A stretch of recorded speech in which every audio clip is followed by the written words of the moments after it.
अस्सलामुअलैकुम। प्रोग्राम अक्स बरक्स के साथ मैं हूं शाइस्ता शहजाद। नाज़रीन, ईरान और अमेरिका के दरमियान जो एक कशीदगी जारी है, उस कशीदगी की फजा में एक अहम डेवलपमेंट सामने आई है और एक बड़ी सिफारतकारी जो पाकिस्तान की जानिब से पिछले कुछ टाइम में की जा रही थी, उसके रिजल्ट आना शुरू हुए हैं। जहां ईरान के एक सीनियर ओहदेदार ने इस बात की अब तस्दीक कर दी है कि पाकिस्तान की जानिब से उनको पैगाम मौसूल हुआ है और इस पर तेहरान में आला सतह पर हम गौर भी कर रहे हैं। ईरानी हुकाम के मुताबिक वो किसी भी दबाव या फिर डेडलाइन के तहत फैसला नहीं करेंगे और उनका ये भी मौक़िफ़ है कि आर्जी जंगबंदी के बदले हम आबनाए हुर्मुज़ को खोलेंगे नहीं। और इसकी बहुत बड़ी वजह भी उन्होंने बताई है। उन्होंने ये कहा है कि क्योंकि ईरान एक मुस्तकिल और पायदार अमन चाहता है, इस मसले का हल चाहता है, इस कशीदगी का हल चाहता है और इसके साथ साथ वो ये भी समझता है और उन पर यह खदशा है कि वाशिंगटन संजीदा मुज़ाकरात में मुकम्मल दिलचस्पी नहीं ले रहा। इसके साथ साथ पाकिस्तान में इस मामले पर पूरे मोहतात अंदाज में हिकमत अमली इख्तियार की गई है और वजारत खारजा पाकिस्तान के तर्जुमान ने किसी भी मखसूस फ्रेमवर्क की तस्दीक या तरदीद से गुरेज किया है और ये वाजे किया है कि मुख्तलिफ रिपोर्ट्स 45 दिन की जंगबंदी या फिर 15 निकाती प्लान ज़ेर गर्दिश है, मगर पाकिस्तान का जो बुनियादी मौक़िफ़ है वो सिर्फ अमन के इस प्रोसेस को आगे बढ़ाना है। और इसी दौरान पाकिस्तान ने खित्ते के अहम ममालिक जिनमें तुर्की शामिल है, मिस्र शामिल है और सऊदी अरब शामिल है, इनके साथ मिलकर सिफारतकारी को आगे बढ़ा है और कोशिशों को तेज की है। इस्लामाबाद में होने वाले अहम इजलासों के बाद नायब वजीर आजम इसहाक डार ने चाइना समेत दीगर ममालिक के अहम दौरे भी किए हैं और इसके साथ साथ एक जामे जंगबंदी के फ्रेमवर्क को भी शेयर किया गया है, जिसे गैर रस्मी तौर पर इस्लामाबाद अकॉर्ड कहा जा रहा है। और इस मुजव्वज़ा मुआहिदे के दो बड़े मराहिल हैं। पहले मरहले में ये कहा जा रहा है कि आप फौरी तौर पर जंगबंदी और इब्तदाई तौर पर आबनाए हुर्मुज़ को खोलेंगे और उसके बाद ये कहा जा रहा है कि दूसरे मरहले में 15 से 20 दिन के अंदर फिर एक मुकम्मल और काबिल अमल अमन मुआहिदा तैयार करना बड़ा काम होगा। इसके साथ साथ ज़राए के मुताबिक पाकिस्तान की अस्करी और सियासी क़यादत इस हवाले से सरगर्म है और आलमी रहनुमाओं के साथ मुसलसल राब्ते में भी है।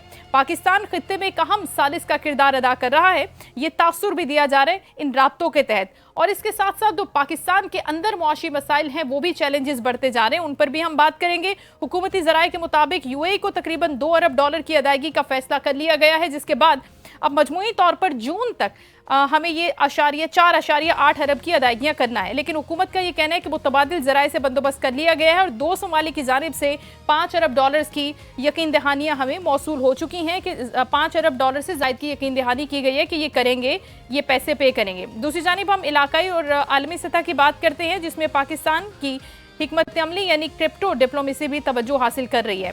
पाकिस्तान के अंदर जो सूरत हाल है वो किसी से ढकी छुपी नहीं है। पेट्रोलियम की बात करें हम, महंगाई और पेट्रोल की कीमतों में इजाफा हो रहा है, जिसके तहत ऑस्टेरिटी किफ़ायत शौरी मुहिम जो है वो चारों सूबों में अब उसको काबिल अमल किया जा रहा है। सिंध हो, पंजाब हो, बलूचिस्तान हो या फिर खैबर पख्तूनख्वा, इस सारी सूरत हाल पर हम बात करेंगे। मुअज़्ज़ज़ मेहमान हमारे साथ ज्वाइन कर चुके हैं हमें शो में, उनका हम तारुफ करवा देते हैं। सबसे पहले हसन हाशमी साहब पीरज़ादा साहब, माहिर बैनुल अक़वामी अमूर है, हमें ज्वाइन कर रहे हैं, उनको वेलकम करेंगे। अस्सलाम वालेकुम हसन साहब। Thank you so much for joining my show. Rashid Hashmi साहब पाकिस्तान मुस्लिम लीग नून के सीनियर रहनुमा में ज्वाइन करें, उनको भी वेलकम करते हैं। अस्सलाम वालेकुम राशिद साहब। राशिद साहब आवाज आ रही है आपको? अच्छा राशिद जी, वालेकुम सलाम। अभी आवाज आ रही है जी, ठीक है सर। इसके साथ साथ सीनियर सहाफ़ी हैं सबूक सैयद साहब, वो भी हमारे साथ शो में मौजूद होंगे, गुफ्तगू का हिस्सा होंगे। सबूक अस्सलाम वालेकुम, कैसे हैं आप? खैरियत से हैं? बहुत शुक्रिया नताशा, वालेकुम अस्सलाम। Thank you. ये तमाम मेहमान हमें ज्वाइन कर चुके हैं। सबसे पहले हसन हाशमी साहब से मैं बात करना चाहूँगी। हसन साहब, जो इंटरनेशनली एक बहुत बड़ा तासुर जा रहा था पाकिस्तान की नेगोशिएशन का, मीडिएशन का, मेज़बानी करने का, इन मुज़ाकरात के हवाले से अब बाकायदा तौर पर एटलीस्ट ये बात आ गई है कि पाकिस्तान जो अपना रोल प्ले कर रहा था उसके जो मैसेजेस पहुँचाए जा रहे थे ईरान तक पहुँच गए हैं। लेकिन ईरान ने एक मरतबा फिर ये कहा है कि हमें अमेरिका पर एतमाद नहीं है, कि अगर वो चाहता है कि मुकम्मल अमन हो, पायदान अमन हो, तो उसके लिए हमें सोच विचार करनी है, मशवरे करने हैं और उसके बाद जाकर हम इस पर टेबल पर बैठेंगे। इसके लिए आप क्या समझते हैं कि अमेरिका वाकई सीरियसली चाहता है कि वो जंगबंदी कर दे, वो मामलात को रिजॉल्व कर दे, या फिर पार्शली वो सिर्फ सीज फायर करना चाहता है, जंगबंदी करना चाहता है और उसका जो बेसिक प्लान है, जो मकसद है, वो आबनाए हुर्मुज़ को खोलना है? क्योंकि आप देख रहे हैं कि जो ग्लोबली इश्यूज चल रहे हैं, खास तौर पर इन्फ्लेशन का, फ्यूल प्राइसेस का, जिसका इम्पैक्ट पाकिस्तान में गो के सबसे ज्यादा है दूसरे मुल्कों की निस्बत। क्या समझते हैं आप सर? ट्रम्प का, प्रेसिडेंट ट्रम्प एंड यूएसए का ऑब्वियसली जो मकसद था, वो जो जिस ओरिजिनल मकसद के साथ गए थे, वो ऑब्जेक्टिव तो वो लोग लूज कर चुके हैं, जो कि था रिजीम चेंज का। अब बिकॉज अगर आपने हॉर्मस को ही खोलना ही मकसद था तो आपने हॉर्मस तो पहले भी खुली थी। आई थिंक सो जो जिस चीज की जो यूएसए एक गारंटी ईरान से लेना चाहता है वो है उनके यूरेनियम एनरिचमेंट के हवाले से, ताकि यूरेनियम एनरिचमेंट को चेंज करके from the nuclear to bring in to this civil nuclear project. So उस चीज के लिए जो है वो आई थिंक सो जो डीप जो कन्वर्सेशंस हो रही होंगी उसके अंदर ये एक बहुत बड़ा एक अहम किरदार होगा।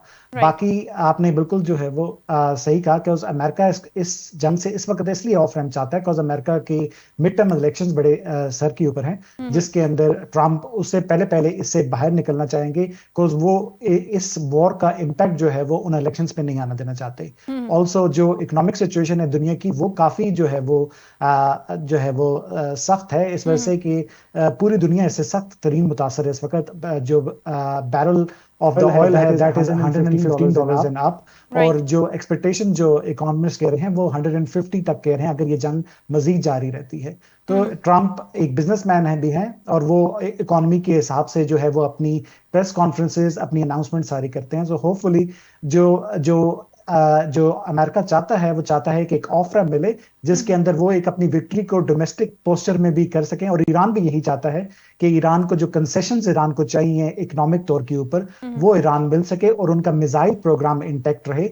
आई थिंक सो वो यूरेनियम एनरिचमेंट के प्लान के ऊपर अपनी कंसेशंस देने को तैयार होंगे बिकॉज इसके हवाले से उनके पास खामनेई साहब का जो फतवा जो मौजूद है जिसके अंदर खामनेई साहब ने जो है वो बम बनाने से मना किया था। ऑल तो उनकी एनरिचमेंट जो है वो 60% के स्टेज के ऊपर है, बट स्टिल वो कोशिश करेंगे कि जो है वो कंसेशन दे सकें। और इसकी वाज़ेह मिसाल जो है वो जवाद ज़रीफ का जो एक फाइनेंशियल टाइम्स के ऊपर जो आर्टिकल था जो 2 दिन पहले आया था, जो उनके ओल्ड गार्ड हैं, जिसमें उन्होंने कहा था कि अब टाइम है ईरान को एक कंसेशंस लेके जो है वो on their enrichment program economic तौर के ऊपर अपनी जो पाबंदियां वो खत्म कराने का और इस जंग से निकलने का। तो होपफुल के जो है वो ये मायदा जो है वो पूरा होगा और इसके अंदर पाकिस्तान की guarantee is very important. And Pakistan ने राइटली टाइम के ऊपर अब चाइना और रशिया को भी साथ जो है वो इसमें एंगेज किया हुआ है। और अभी ईरान ने जो 10 पॉइंटर्स वापस भेजे हैं, तो means conversation is on going, but बहुत डेलिकेट सिचुएशन है, बहुत सेंसिटिव मेजर्स हैं, तो it will go back and forward until जो है वो एक प्रॉपर जो है वो रिजल्ट। राइट हसन, हम इस पर फर्दर भी बात करते हैं क्योंकि अब से कुछ देर कबल डोनाल्ड ट्रंप का एक नया भी पैगाम आया है। गालिबन वो प्रेस कॉन्फ्रेंस कर रहे थे जब हम शो स्टार्ट कर रहे थे, उसकी तैयारी कर रहे थे, उस पर भी हम कुछ बात करते हैं कि अभी उनके स्टेटमेंट्स क्या हैं, क्योंकि उनके स्टेटमेंट्स खुद के इतना कॉन्ट्रडिक्टरी होते हैं और उनमें इतना इबाम होता है। सबूक सैयद साहब, आपकी तरफ भी जाना चाहूंगी, लेकिन राशिद हाशमी साहब ने जो हमें टाइम दिया है उनको उनकी कोई कमिटमेंट है, तो आपकी इजाजत से सबसे पहले मैं उनसे बात करना चाहूंगी। राशिद साहब, आपसे सवाल ये है कि जहां तक ये कहा जा रहा था कि अब इकोनॉमिकली पाकिस्तान पहले भी स्ट्रगल कर रहा था, फिर जंग के बाद हमने मजीद स्ट्रगल किया, आपने देखा कि पेट्रोल का रेट कहां पर चला गया, अब और भी कुछ चैलेंजेस हैं कि हमने यूएई को अदायगियां करनी है। उसके ऊपर ये कहा जा रहा है कि अब हमें 3 जो ममालिक हैं उन्होंने कह दिया है कि ठीक है, हम आपको $5 अरब से जायद पैसे दे देंगे तो हम पर उतना बर्डन नहीं पड़ेगा। सबसे पहले हम आपसे ये कंफर्म करना चाहते हैं कि वाकई हम पर बर्डन नहीं पड़ेगा, या फिर बिजली के बिलों में, पेट्रोलियम लेवी के मद में, या किसी और तरीके से इन कर्जों की अदायगियों का बोझ हम पर पड़ेगा। एक्चुअली क्या पिक्चर है राशिद साहब? देखिए जी, मैं आपको एक क्लियर कट चीज बताऊं कि जिस हालात में से इस वक्त पूरी दुनिया गुजरी है, ये देखें, जंग तो है अगर 2-3 फ्री कैन की, लेकिन इसके मुतासरीन जो हैं वो ख्वाह वो ऑस्ट्रेलिया है, ख्वाह वो पूरा यूरोप है, ख्वाह वो जो ईरान के जो नेबरिंग एंड सिस्टरिंग कंट्रीज हैं वो हैं, वो सब के सब जो ना इक्वली उससे कमो बेश जो ना किसी में स्ट्रेंथ ज्यादा किसी में कम है, वो मुतासरीन में शामिल है। कहीं पे जो ना आप ये नहीं कह सकते पेट्रोल जो ना उसकी कीमतें नहीं बढ़ी, तकरीबन दुनिया में हर मुल्क में जो ना वो कीमत बढ़ी है, कहीं पे थोड़ी सी ज्यादा रेशो से बढ़ी है, कहीं पे कम रेशो से बढ़ी है। और इवन हत्ता के देखें, अब सवाल ये नहीं है कि पेट्रोल 300 रुपए लीटर मिलना है या 600 रुपए लीटर मिलना है, हमें ये देखना पड़ेगा एज ए नेशन, हमें जिम्मेदारी का मुजाहरा करना पड़ेगा, क्योंकि जिस तरह डिमांड एंड सप्लाई है, अगर हम नॉर्मल डिमांड पे भी जाएं तो उसके अगेंस्ट जो सप्लाई उस तरह नहीं आ रही। दो के पाकिस्तान के लिए आपने हरमस जो है वो खुला हुआ है, जहाज गुजर है, लेकिन आप ये देखें कि हम लोग इस वक्त हालत जंग में है, दुनिया पूरी, जी। तो इसमें हमें जो ना इंडिविजुअली भी इन चीजों को थोड़ा सा रिस्पॉन्सिबिलिटी के साथ देखना पड़ेगा। ये नहीं है कि अगर 500 रुपए का लीटर पेट्रोल हो जाता है, मैं डलवा सकता हूँ या अफोर्ड कर सकता हूँ, तो मैं जो ना वो सारा दिन गाड़ी लेके भागता फिर। देखें, जब तक आप खुद अपने तौर पे इस चीज को नहीं अपनाएंगे, हुकूमत जितनी मर्जी कर्ज लगा ले, उसका फायदा तो होगा ऑब्वियसली, लेकिन कलेक्टिवली उसका फायदा शायद उस तरह ना हो। और वैसे भी जो कीमतें बढ़ाना या कम करना, कभी भी पॉलिटिकल पार्टी, हमारे जैसी पॉलिटिकल पार्टी जिन्होंने अवाम के पास जाना होता है, उनका कभी भी ये मोटिव नहीं होता कि आप कीमतें बढ़ाएं। देखिए, इंटरनेशनल मार्केट में कीमतें बढ़ी हैं, उसके जी। अगेंस्ट जो है, जो पिछली अगर गवर्नमेंट के मुकाबले में अगर कोई रेट्स बताता है, तो उस वक्त डॉलर का रेट कुछ था, आज डॉलर का रेट कुछ है। उस वक्त फी बैरल कीमत जो थी, उसके हिसाब से देखा जाए तो बहुत ज्यादा फर्क नहीं है। लेकिन आज ये देखें, दुनिया हालत जंग में भी है। तो आपका पहले एक सवाल का तो जवाब ये आ गया कि कीमतें बढ़ेंगी या नहीं बढ़ेंगी। देखिए, तो इसका उसका डिपेंड जवाब है करेगा कि कि कीमतें हमारा, नहीं बढ़ाएंगे आप। नहीं जी, इसमें कभी भी हुकूमत ने इस तरह नहीं कहा कि बड़े से बड़ा मुल्क जो है बर्तानिया में, मैं normally I am UK resident as well, बर्तानिया में भी पेट्रोल की कीमतों में होशरुबा इजाफा हो चुका है। नहीं हुआ है इजाफा, बर्तानिया ने किस, एग्जैक्टली हाशमी साहब, इस बात से तो मुझे कोई दोराई नहीं है, इसमें मैं इससे अग्री करती हूँ। लेकिन जब हम एक वो चार्ट देखें ना, डिफरेंस देखते हैं जब हम, तो हम देखते हैं कि पाकिस्तान में जिस रेशो से, जिस शरह से, जिस तेजी से बढ़ा है, उतना तेजी से दूसरे मुल्कों में नहीं बढ़ा। आप कहते तो मैं शेयर कर देती हूँ आपके साथ, वो पूरा एक रिपोर्ट है जिसके अंदर ये बताया गया है। देखें जी, इसमें दो तीन चीजें हैं कि एक तो ये है कि पाकिस्तान में आप अपने खित्ते के जितने भी ममालिक हैं, उनके अगेंस्ट उठा के देख लें, और उनकी जो करेंसी के, आप अगर ये कहें कि लो जी, इंडिया में अगर 100 जो ना इतने का पेट्रोल है, भाई इंडियन रुपीस का जो है वो डॉलर के अगेंस्ट रेशो देखेंगे तो वो जाके बात वहीं पे बनती है। लेकिन हमें चूंकि ये होता है कि यहाँ पे पाकिस्तान में 300 कुछ का पेट्रोल चल रहा है, 380 समथिंग का चल रहा है, 380 समथिंग, सॉरी, तो वो कहीं पे वहां पे जो 100 इतने, वहां की उनकी करेंसी भी स्ट्रॉन्ग है रेलिवेंटली पाकिस्तान से। और इसी तरह आप देखें, मैं मुझे मतलब एक तकरीबन दो ढाई दहाइयां हो चुकी होने को आई है यूके में रहते हुए।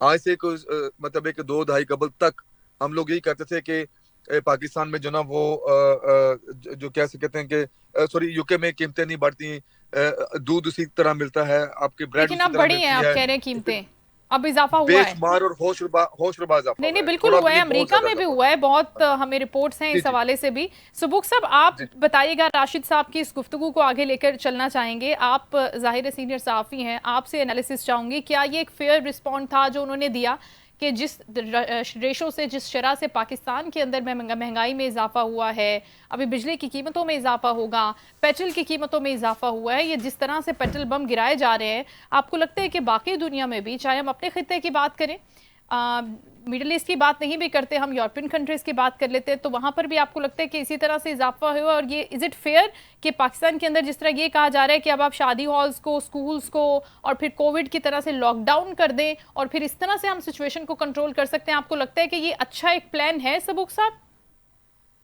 बहुत शुक्रिया नताशा आपका। अच्छा, एक बात तो ये जहन में रखनी चाहिए कि जब हम कंपैरिजन करते हैं तो ये थोड़ा सा देखना चाहिए, हम राई का कंपैरिजन पहाड़ के साथ नहीं कर सकते। राई का कंपैरिजन राई के साथ होगा, पहाड़ का कंपैरिजन पहाड़ के साथ होगा।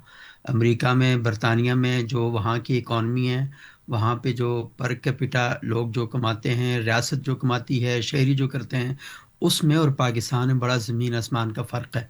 अब मसला ये है कि पाकिस्तान में लोगों की सालाना आमदनी कितनी है, यूरोप अमेरिका में लोगों की सालाना आमदनी कितनी है। वहाँ पर जो एक घंटे में बंदा पैसे कमाता है, पूरा महीना यहाँ पर काम करके वो इतने पैसे कमाता है। तो असल में थोड़ा सा कंपैरिजन करते हुए हमें ये देखना पड़ेगा। दूसरा, मैं राशिद हाशमी साहब की इस बात से मुकम्मल इत्तेफाक करता हूँ कि कोई भी हुकूमत ये नहीं चाहती कि वो अपने शहरियों पर दबाव डाले। जी। लेकिन मसला ये होता है कि रियासतों को अपने मामला चलाने होते हैं, हुकूमतों को अपने मामला चलाने होते हैं। अब इशू पाकिस्तान के अंदर ये है कि हुकूमती सफ़ों के अंदर, हमारी ताकतवर अशराफिया के अंदर ऐसे लोग बैठे हुए हैं कि जो टैक्स नहीं देते। और हुकूमत के बाद जब, क्योंकि हुकूमत ने अपने खर्चे सारे कहाँ से पूरे करने होते हैं, टैक्सों से पूरे करने होते हैं। और हुकूमत का मसला ये है कि यहाँ पर ताकतवर जत्थे और माफियाज जो हैं वो जी। असल में हुकूमत को सपोर्ट करते हैं, और हुकूमत फिर उसके बदले में उनको रियायतें देती है।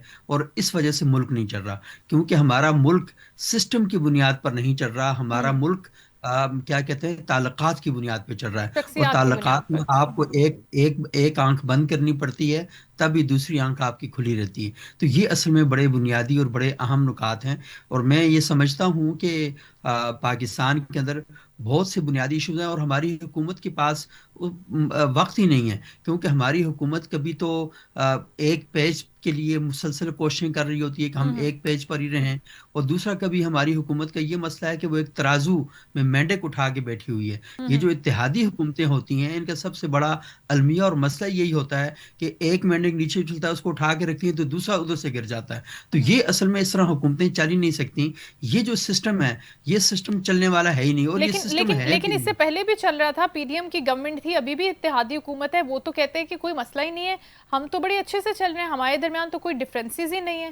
देखें देखें नताशा, मुझे बताएं कि आप जिस चैनल में काम कर रही हैं, मैं भी एक चैनल में काम कर रहा हूं, तो हमें अपने चैनल की बाहर तो यही बातें बतानी होती हैं ना। हम्म तो सब अच्छा की रिपोर्टें देनी होती हैं, और मेरी कुर्सी कुर्सी बड़ी मजबूत है, यही हमने बयान करना होता है। मुझे हम्म बताएं वो और क्या कहें, यही कहेंगे ना। लेकिन आपके सामने की बात है कि हर चौथे दिन कोई ना कोई इत्तेहादी वजीर आजम से जाके मुलाकात करके अपनी डिमांड लिस्ट रख रहा होता है। और हम्म डिमांड लिस्ट क्या होती है? लोगों के सामने बताई जाती है कि कराची के मसाइल ये हैं, लोगों को ये बताया जाता है कि फलानी जगह हमारे इश्यूज ये हैं, लेकिन अंदर खाते जाती जो चीजें वही चल रही होती हैं। हाँ। तो ये जो इश्यूज हैं हमारे सामने की बातें हैं।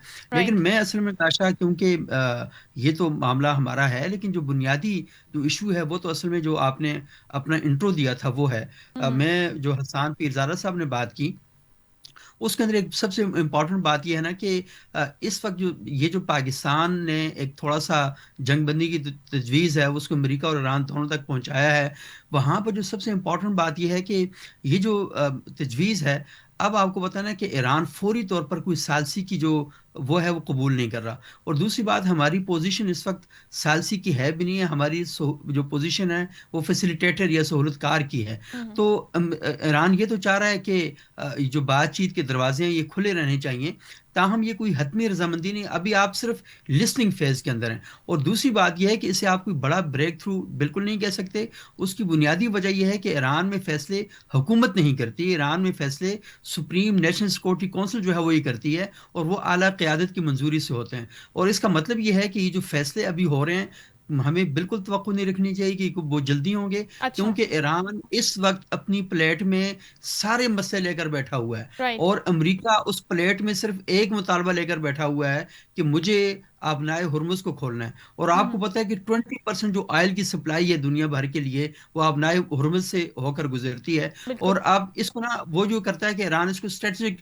एक प्रेशर टैक्टिक्स के तौर पर तो उसको यूज कर रहा है, और इस चाहता है कि इस तरह वो आलमी मार्केट को एक और दबाव के तौर पर ले। हम्म लेकिन मैं बताऊं कि ईरान इस वक्त बिल्कुल नहीं चाहेगा, क्योंकि आपने उसको दीवार पर इस हद तक लगा दिया है। वो ये चाहेगा कि जब तक आपके तमाम मसाइल, वो जो जवाद जरीफ साहब ने आर्टिकल, आपको जवाद जरीफ साहब का हसन साहब ने जिक्र किया, हम्म वो आपको पता है कि जो इस्लाह पसंद तबका है वो उसमें से हैं। और वो ये चाहते हैं कि जो मसाइल हैं हमारे हल होने चाहिए। और लेकिन ये ना कि वो ट्रस्ट भी नहीं करते अमेरिका पर, क्योंकि अमेरिका अपने वादे जो हैं वो बिल्कुल लेकिन पूरे नहीं अमेरिका करता। सबूक मजीद डेंजरस होता जा रहा है। अभी कुछ देर पहले की जो प्रेस कॉन्फ्रेंस है, जो मैं हसन साहब की तरफ लेकर जाना चाह रही हूँ, वो ये कह रहे हैं प्रेस कॉन्फ्रेंस में कि ईरान को हम एक ही रात में खत्म कर देंगे, और वो रात और कल मंगल की की रात हो डेडलाइन है, सकती है।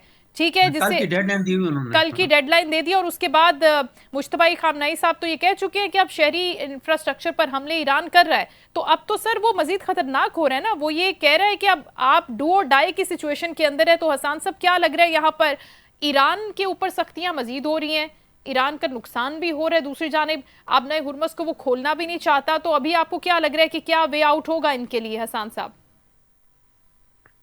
आई थिंक सो, जो अगर सैनिटी प्रिवेल करेगी ईरान के अंदर भी, तो एक ऑफ रैम की तरफ जाना चाहेंगे। बिकॉज एक हद तक एक मुल्क जो है वो इस किस्म की जंग को भी बर्दाश्त कर सकता है। बेशक उनके पास जो उनकी जो दिफाई सलाहियत है मिसाइल्स के लिहाज से और शाहिद ड्रोन के लिहाज से, वो ठीक है। और वो हॉरिजॉन्टल वॉरफेयर जो उन्होंने स्टार्ट की है जीसीसी के अंदर, उसके अंदर वो बहुत कामयाब हुए हैं और बहुत ज्यादा प्रेशर बना चुके हैं। लेकिन अगर ये चीज मुसलसल चलती रही तो जो जीसीसी का जो रिस्ट्रेंट है वो भी खत्म होगा और वो फिर इस जंग के अंदर इन्वॉल्व होंगे। I think so Iran as much as Iran जो प्रेशर डालना चाहता था वो ईरान ने दिया है, बट ईरान भी एक ऑफ रैंप चाहेगा। सबूक साहब ने बिल्कुल जो है वो सही फरमाया कि जो जवाद ज़रीफ साहब हैं वो इस्लाही पसंद जो एक तबका है जो मॉडरेट सोच के हामिल हैं, वो उसके अंदर जो है वो रखते हैं। लेकिन आई थिंक सो उन्होंने अपनी हुकूमत को बड़ी उनकी दिलेरी है कि उन्होंने इस टाइम के अंदर भी एक अच्छा मैसेज जो है वो पहुंचाने की कोशिश की है। मैं इसके अंदर थोड़ा सा ऐड एक ये करना चाहूंगा कि पाकिस्तान जो है वो काइंड ऑफ गारंटर जरूर मौजूद है। उसकी दो रीजनिंग है छोटी सी। राइट।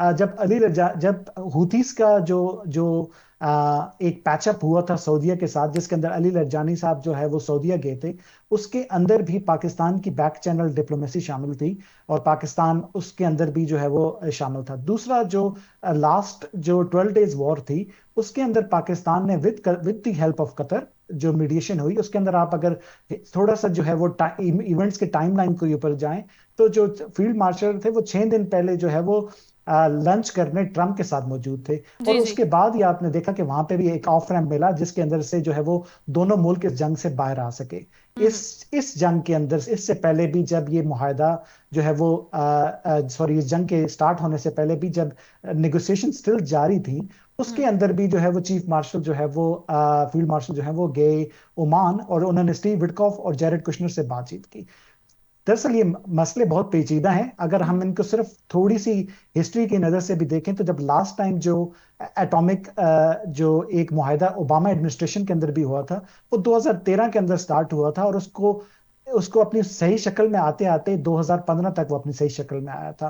तो इट टेक्स टाइम और ये चीजें बहुत होंगी। लेकिन पाकिस्तान का जो पॉइंटर है वो बहुत सही है कि अभी के लिए आप एक जो है वो टेम्पररी सीज फायर करें, गिव इट 20 डेज, और उसके अंदर हम इस डिस्कशंस के ऊपर जाएं जो एक लॉन्ग टर्म मुआहदे के लिए जो है वो साजगार हों, जिसके अंदर दोनों पार्टीज अपने जो मकसद है और अपने जो पॉइंटर्स हैं वो उनको मनवा सके। ट्रंप ने कहा था कि ईरान ने जो अभी पॉइंटर्स दिए हैं वो बेहतर हैं, उन पर बात हो सकती है, लेकिन बहुत अच्छी कोई तजावीज़ नहीं है, गालिबन पसंद नहीं किया था। अब जो वो अग्रेसिव मोड में आ रहे हैं, तो इससे आप क्या देख रहे हैं कि सिचुएशन मजीद ख़राब होगी या बस ये एक प्रेशर टैक्टिक के तौर पर इन स्टेटमेंट्स को यूज़ कर रहे हैं ट्रंप, जो अभी मैंने आपके सामने बताए हैं? अनफॉर्चुनेटली जो है वो Trump itself is very unpredictable, but जो तो आप जो है वो किसी एक बात को हतमी नहीं कह सकते। बट आई थिंक सो जो है वो ऑब्वियसली जो है वो प्रेशर टैक्टिक है जो कि मौजूद है ईरानीज के ऊपर। आप देखेंगे कि लास्ट 48 आवर्स के अंदर जो उन्होंने रेस्क्यू ऑपरेशन किया है, दैट इज समथिंग जिसको ईरानियों ने बड़े क्लोजली जो है वो देखा होगा, जिसके अंदर जो है वो बूट्स ऑन द ग्राउंड थे। और अगर आप उस जगह को देखें जिस जगह के ऊपर ये ऑपरेशन हुआ है, उससे जो उनका इस्फहान के अंदर बहुत सारी डिफरेंट न्यूक्लियर फैसिलिटी हैं, लेकिन उनकी जो फर्स्ट फैसिलिटी है जरगान के नाम से, जिसको इस्फहान न्यूक्लियर टेक्नोलॉजी सेंटर भी कहते हैं, वो वहां से सिर्फ जो है वो तकरीबन 1 घंटे की मुसाफत के ऊपर थी। तो this was one of the first pretext जिसके ऊपर किया गया to tell Iranians that if needed the boots on the ground can be done. So I think so ईरानी उसको भी असेस करेंगे। कल IRGC के हेडक्वार्टर के ऊपर भी जो है वो जिस वक्त ये ऑपरेशन जारी था, उस वक्त वहां पे B2 बम्बर्स के थ्रू क्लस्टर बम गिराए गए। तो अमेरिका जो है वो दोनों तरफ से प्रेशराइज किए हुए है। और ये आज इसराइल ने भी सुबह सवेरे जो है वो पेट्रोकेमिकल प्लांट जो है वो साउथ पारस उसके ऊपर हमला किया, जिसके अंदर 25 अफराद जो है वहां पे शहीद हुए। सो जो प्रेशर है वो मौजूद है ईरान के ऊपर। अब ईरान इस प्रेशर को कितनी देर सस्टेन कर सकता है, ये देखने की बात है। और ईरानी क़यादत इस चीज के ऊपर कितनी तैयार है इसको किस हद तक लेके जाने के लिए, that is I think so to look forward. और आई थिंक सो पाकिस्तान का रोल बहुत ज्यादा अहम है with the help of China and Russia. Right, because China और रशिया का बहुत इंपॉर्टेंट रोल है इसके अंदर। राशिद साहब, आप भी क्लोजली मॉनिटर कर रहे हैं सारी सिचुएशन को वहाँ पर बैठकर। इस दौरान हमने देखा कि नायब वज़ीर आज़म इसहाक डार साहब की मुलाकातें हुई हैं, बड़ी इंपॉर्टेंट। इसके साथ साथ चाइना में एक अहम मीटिंग हुई अफ़गानिस्तान के मामले को भी लेकर, और ख़ास तौर पर इस कशीदगी के मामले को, इसराइल, अमेरिका और ईरान तनाज़े को लेकर। What do you think about the leadership of Pakistan Muslim League Noon? कि आपको लगता है कि वो जो परफॉर्मेंस अभी दे रहे हैं, अभी हम महंगाई की या उन तमाम चीज़ों की बात नहीं कर रहे, हम एक फॉरेन डिप्लोमेसी की बात कर रहे हैं, वर्ल्ड वाइड ग्लोबली पाकिस्तान का जो रोल ये गवर्नमेंट प्ले कर रही है, आप उसको क्या रेट करेंगे? आपको लगता है कि बहुत अच्छा है, बहुत ज़बरदस्त, शानदार है, या इसके अंदर आप समझते हैं कि अगर पूरे लोगों को, पूरी क़यादत को, पॉलिटिकल लोगों को मजीद ऑन बोर्ड लिया जाता और उनके साथ इन सब चीज़ों को डिस्कस किया जाता तो फिर ये ज़्यादा अच्छा होता? क्योंकि अभी बहुत सी चीज़ों के ऊपर उनको एतमाद में नहीं लिया जाता, वो फिर अपनी रिजर्वेशन टीवी चैनल्स पर आकर या वाया सोशल मीडिया अपनी दे रहे होते हैं। राशिद साहब जी, आपने बड़ा अच्छा क्वेश्चन किया है। फर्स्ट ऑफ ऑल मैं आजकल पाकिस्तान में ही हूँ। अच्छा।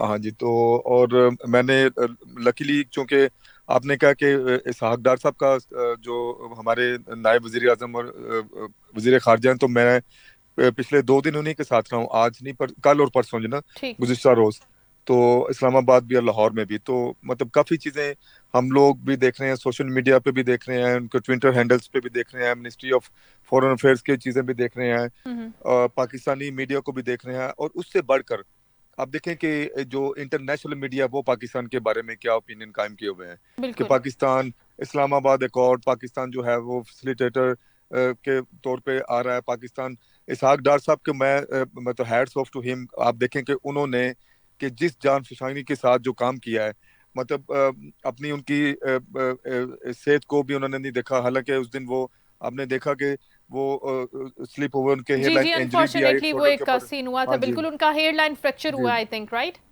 जी, बिल्कुल इसी तरह। और उसके बावजूद आप मैं चूंकि मैं उनसे उनके साथ था परसों वहां पे इस्लामाबाद में, तो मैंने जब उनकी मतलब इयादत के लिए एक तरह से गया हुआ था, हालांकि वो उसी तरह मतलब मोबाइल है और हर तरह से पहले से भी ज्यादा एक्टिवली काम कर रहे हैं। तो उन्होंने मुझे बताया कि जिस दिन ये हुआ तो उस दिन 3 ममालिक के वज़राए खारजा पाकिस्तान में आए हुए थे। उनकी फैमिली, उनके स्टाफ की तरफ से उनके ऊपर बहुत प्रेशर था कि आप फौरी तौर पे जाके मेडिकली चेकअप करवाएं। उन्होंने कहते मैं बिल्कुल नहीं हिला, क्योंकि मुझे ये पता था कि ये जो कॉज जिसके ऊपर मैं काम कर रहा हूँ ये मच मोर इम्पोर्टेंट देन माई इंजरी। तो उन्होंने उस तरह उसको मतलब एक पसे पुष्ट रखते हुए अपनी तमाम तर जो है वज़राए खारजा जो आए हुए थे सऊदीया के और उसके अलावा टर्की और मिस्र के, उनके साथ अपनी मीटिंग्स को मुकम्मल किया। जब वो गए हैं तो उसके बाद उन्होंने जाके जो है वो नहीं अपना नहीं, इससे मेडिकल बहुत चेकअप बहुत करवाया। तो देन इम्पैक्ट आएगा। इसको कोई किसी तरह भी पोर्ट्रे करे, हर किसी का अपना ओपिनियन है, देखें, मैं बहुत सा आपने डिफरेंस ऑफ देखें ओपिनियन भी आपने होता है, बिल्कुल नहीं होता है। आपने और ताशा अभी कुछ जो आपकी ऑपोजिशन है वो भी इसको पसंद नहीं कर रही है। मैं ताशा नहीं, आज देखें जी जी उसमें उसमें ना क्वेश्चन आपने ये किया था कि मैं किस तरह देखता हूँ। देखें, जी जी मैं बिल्कुल। पीएमएलएन का रिप्रेजेंटेटिव हूँ, उनका कारकुन। अब मेरे देखने के ऊपर तो ऑब्वियसली लोगों को अगर मेरी बायस ओपिनियन है, मैं आपको आपके तवज्जुह से आपके कारीन को, पाकिस्तान की 25 करोड़ अवाम को, including my political opposition parties, at the end of the day Pakistani तो है ना। देखिए, हमारे इख्तलाफात जो है किसी भी सियासी जमात के साथ वो मतलब सियासी नोयत के होते हैं। आप उनसे जाके पूछ लें कि इसहाक डार साहब की कारकर्दगी क्या है। पूरी दुनिया इंक्लूडिंग इवन इंडियन मीडिया जो वो भी चीख चीख के ये कह रहा है कि पाकिस्तान बाजी ले गया। इसहाक डार साहब की जो डिप्लोमेसी है, उन्होंने मतलब है कि इसकी आप ये देखें कि इसकी अनप्रेसिडेंट है, इसकी कोई नजीर नहीं मिलती आपको पाकिस्तान की। जो जो है तकरीबन 80 साल जो 8 दहाइयों की जो है वो पाकिस्तान की एग्जिस्टेंस में, कि जिस तरह इसहाक डार साहब ने, अल्लाह ताला उन्हें इसी तरह सेहत तंदुरुस्ती दे के जिस तरह आमीन। उन्होंने काम किया है। और मेरी मेरी दुआ है कि अल्लाह ताला पाकिस्तान को, अल्लाह ताला तमाम खित्ते को, तमाम दुनिया को बल्कि इस मामले में सुर्ख रू करे। और अगर ये इंशाल्लाह ताला चीजें जो कि होती नजर आ रही हैं, लेकिन again sometimes on end of जो स्टेटमेंट्स आ जाती हैं, मतलब है कि जिसकी वजह से जो होता हुआ अमन जो है वो समटाइम ये हो रहा है कि यार कल तो ये था कि हम लोग शायद जंग बंदी की तरफ चले, लेकिन अगले दिन कुछ ऐसी चीज होती है कि वो चीजें जो ना वो तो ऑन एंड ऑफ हो वो जाती तो है। देखें, जो फरीक है ना इस जंग के, जो पार्टीज हैं, जो दो लोग हैं, उन्हीं जी की जी जी तरफ से ये चीजें हो रही हैं, हमारी तरफ से तो नहीं हो नहीं, रही। हमारा जो हम रोल लोग है वो तो स्टैटिक है, वो हम प्ले कर रहे हैं। लेकिन आप देखें कि ट्रंप कल कुछ और बात करेगा, आज कुछ और बात करेगा, आपसे कुछ और बात करेगा, किसी और से देखिए कोई। उसमें मैं आपके बिल्कुल बात समझ गया हूँ, लेकिन at the end of the day मैं आपको एक बात बताऊं। देखें, इसमें हम लोगों का भले वो रोल नहीं है, क्योंकि हम लोग फ्री कैन नहीं है, हम लोग तो मसालती किरदार अदा कर रहे हैं। लेकिन at the end of the day जो रिसीविंग एंड पे है वो फ्री कैन ही है। भले वो आपको कन्वेंशनल सॉर्ट ऑफ वॉर, जो एक ऑन गोइंग जो ना वॉर लड़नी पड़े अमेरिका वहां से बैठ के जो दूर से वो, आई डोंट नो, क्योंकि मैं कोई तजिया निगार नहीं हूँ, दिफाई मुझे नहीं इन चीजों का इतना इल्म। लेकिन मैं ये जरूर जानता हूँ कि ये जंग जो है अगर 1-2 दिनों में अमेरिका अपने खुदा न खास्ता कामयाब हो जाता है, जिस तरह के many countries in the world वो आते हैं, वो किसी कहीं से जो ना प्रेसिडेंट को उठा लिया, किसी का लिया, अगर कुछ तरह की चीजें, हालांकि देखें मतलब अगर आप जो लीडरशिप वाइज देखें तो ईरान की टीयर 1 की जो टीयर टॉप की जो लीडरशिप है वो सारी शहादतें हुई हैं उनके, लेकिन उनके अभी तक वो उसी तरह वो लड़ रहे हैं जंग में।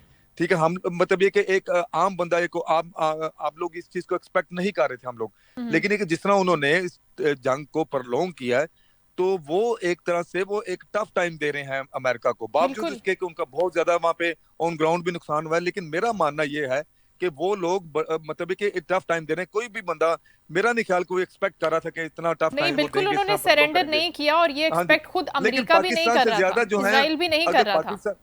जी, और पाकिस्तान का अगर आप देखें जो किरदार है, हम लोग रिसीविंग एंड पे अल्हम्दुलिल्लाह तो नहीं है, लेकिन ये कि हमारे चूंकि हमसाए हैं, हमारा नहीं हम बिल्कुल हो सकते हैं उस जगह पर, हम ज्यादा दूर नहीं है। अगर ये खुदा ना खास्ता कहीं पर भी बढ़ती है तो हम सबसे ज्यादा बड़े मुतासरीन में होंगे, हम उस जगह पर होना नहीं चाहते, लेकिन हम हो सकते हैं ना। राशिद साहब, इसलिए इतना ज्यादा कंसर्न भी है। सबूक साहब की तरफ जाना चाहूंगी सर।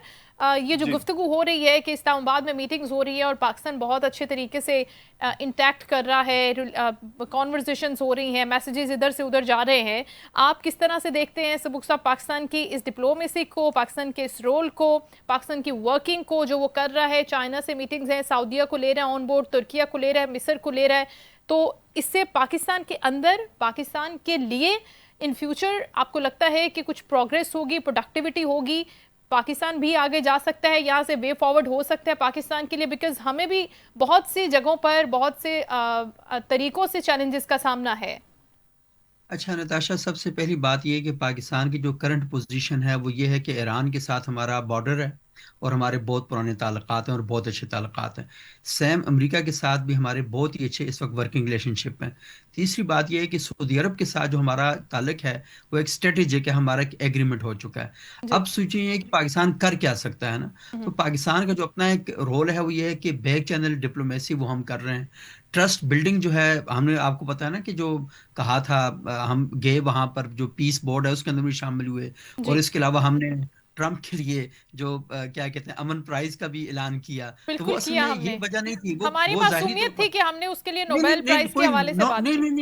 नहीं, वो मासूमियत नहीं, वो हम असल में एक डिप्लोमेसी कर रहे थे। और हमने बहुत अच्छा किया वो। अच्छा, इसके अलावा हमने सेफ नेगोशिएशन जो प्लेटफॉर्म है वो हमने दिया। लेकिन प्रॉब्लम हमारा क्या है? प्रॉब्लम हमारा नताशा ये है कि हम इकोनॉमिकली बहुत वीक हैं। हम पाकिस्तान के लिए फैसिलिटेटर तो है, जो रोल है तो हम कर सकते हैं, लेकिन फैसला साज हम नहीं बन सकते। और वजह यह है कि वो यही काम हम कर रहे हैं जो आपने शुरू में कहा था कि 4.8 अरब डॉलर जो है ना, उसका हमारे पास चैलेंज है। और ये पैसे हमें किसने दिए हैं? और ये आपको पता है कि हमारी सपोर्ट है, चाइना से आ रही है, सऊदी अरब हमारी सपोर्ट कर रहा है। मुश्किल वक्त में हमेशा इन मुमालिक ने हमारे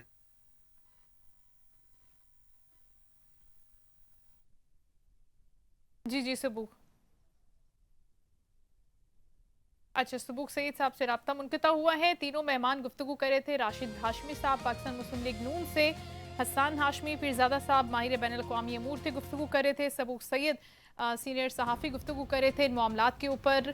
उनका यही कहना था कि जंगबंदी के हवाले से, इस मामले को रिजॉल्व करने के हवाले से, या कुछ ट्रंप के हवाले से प्रेडिक्शन करना बहुत ही अर्ली होगा, क्योंकि हम देख रहे हैं कि स्टेटमेंट्स बदलते जा रहे हैं। अभी कुछ देर कबल जो प्रेस कॉन्फ्रेंस हुई है उसके अंदर बहुत एग्रेसिवली बात की है ट्रंप ने, और बूट्स ऑन भी हो चुका है। आप देख रहे हैं कि बूट्स ऑन ग्राउंड भी हो चुका है। वहाँ से उसको क्या मिला है, वहाँ से भी वो उसको अपनी सक्सेस कह रहा है कि अगर हमने वहाँ से अपने फौजी को, अपने पायलट को निकाल लिया है तो वो भी हमारी कामयाबी है, और हम ईरान को ये बताना चाहते थे कि हम ये भी कर सकते हैं। तो मामला सारा अपनाए हुर्मस का है फिलहाल। तो देखते हैं कि अमेरिका इसको किस तरीके से टैकल करता है। गो कि अमेरिका ये चाहता है कि वो इस जंग से एग्जिट करे, इसराइल नहीं चाहता कि इसे एग्जिट किया जाए। दूसरी जानिब चाइना से, रशिया से भी बातचीत चल रही है, ईरान की। तो यहाँ पर सिचुएशन वर्स्ट भी हो सकती है और यहाँ से वापस भी जा सकती है। पाकिस्तान का रोल हम सब पर मुकम्मल वाज़ेह है, लेकिन हम भी ये नहीं चाहते कि सिचुएशन एक्सेलेट करे, यहाँ से आगे बढ़े। हम चाहते हैं कि यहाँ पर मुफाहमत हो जाए, बातचीत हो जाए, मामला रिजॉल्व हो जाए, ताकि पाकिस्तान पर वो इफेक्ट ना आ सकें जो अभी तो पूरी दुनिया पर हल्के हैं लेकिन हम पर बहुत ज़्यादा हैं, और आने वाले वक्त में भी खुदा ना खास्ता पाकिस्तान के ऊपर वो भारी साबित हो सकते हैं, क्योंकि पाकिस्तान उस तरह से इकोनॉमिकली मजबूत नहीं है, एक तरक्की पजीर मुल्क है और उसके बाद हमारे ऊपर कर्जे हैं जिसके ऊपर हम यूएई के कर्जों की बात करें, उनकी अदायगियों की बात करें और फिर हम अपने दूसरे मुल्कों से मदद ले रहे हैं। शो का वक्त खत्म, अपना ख्याल रखिएगा। इंशाल्लाह कल आपसे दोबारा मुलाकात होगी। अल्लाह हाफिज।